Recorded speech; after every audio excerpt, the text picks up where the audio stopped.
हाथ आपस में रब करें, आंखें खोलें। अब स्टार्ट करते हैं योग। तो आपने उसकी महत्ता को जाना कि ये हमारे लिए अच्छा है, तब जाकर आपने उसको जीवन में उतारा। तो ठीक उसी प्रकार से योग क्या है, योग की महत्ता क्या है, योग हमारे लिए आवश्यक क्यों है, तो उसकी जब महत्ता को जानेंगे तब उसे अपने जीवन में उतारने का प्रयास करेंगे। तो सर्वप्रथम योग की यदि बात करें तो योग हमारे लिए क्यों आवश्यक है। यदि हम व्यवहारिक स्तर पर बात करें, जो प्रचलन में भी है, लोग जानते हैं योग इसलिए करना चाहिए कि हम स्वस्थ रह सके, निरोगी रह सके। तो स्वस्थ हर व्यक्ति की कामना क्या है कि हम बीमार ना पड़े, डॉक्टर के पास ना जाए।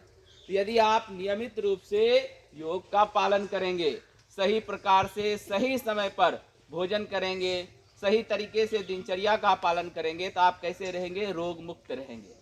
क्योंकि आप लोग के अंदर कुछ ना कुछ तो ज्ञान की नींव हो चुकी है।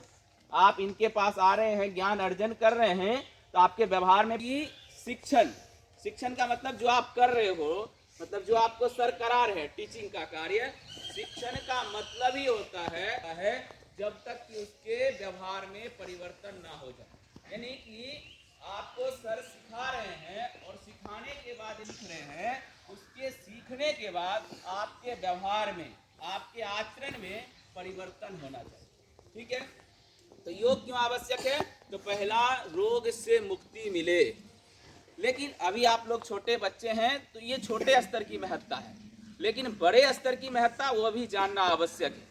क्योंकि अब कुछ छोटे बच्चे हैं वो समझ नहीं पाएंगे, लेकिन किसी की उम्र जो है 12 साल 13 साल है तो वह उस बात को समझ सकते हैं कि योग की व्यापक महत्ता क्या है। तो कहा योगस् चित्त वृत्ति निरोधः, कि चित्त की वृत्ति का निरोध ही योग है। अब क्या वृत्तियां क्या होती है, तो वृत्तियां वही होती है, व्यवहारिक भाषा में जब समझोगे, जो हमको परेशान करते रहता है।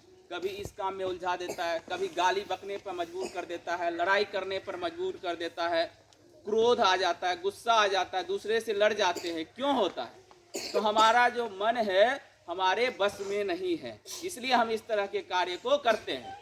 और यदि हमारा मन बस में हो जाए तो क्या हो जाएगा, हम इस सृष्टि का क्या हो जाएंगे, सबसे स्ट्रॉन्ग आदमी हो जाएंगे, मजबूत आदमी हो जाएंगे।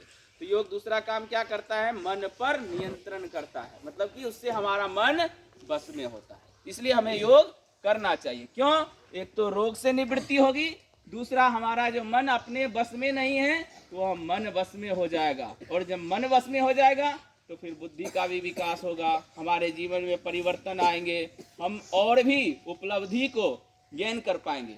ऐसा तो नहीं है कि आप शिक्षण कर रहे हैं तो 10वीं पास कर लिए छोड़ दिए। कुछ लोगों का होगा कि आगे भी बढ़ना है, आगे बढ़ना है तो उसके लिए कार्य भी करना पड़ेगा, अपने बुद्धि का विकास भी करना पड़ेगा। चलिए अब योग स्टार्ट करते हैं। ठीक है, पहले सिंपल अभ्यास करेंगे। वैसे तो बहुत समय लगते हैं, उसके लिए जगह भी पर्याप्त चाहिए, लेकिन अभी जितनी सर के पास व्यवस्था है उतनी में ही लाभ लेने का हम प्रयास करेंगे। ठीक है, पहला सिंपल अभ्यास, वार्म अप अभ्यास।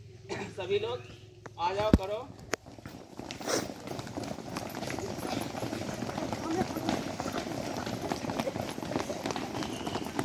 अब धीरे धीरे खा, छोटे बच्चे धीरे धीरे करेंगे। अब इसको उठाओ,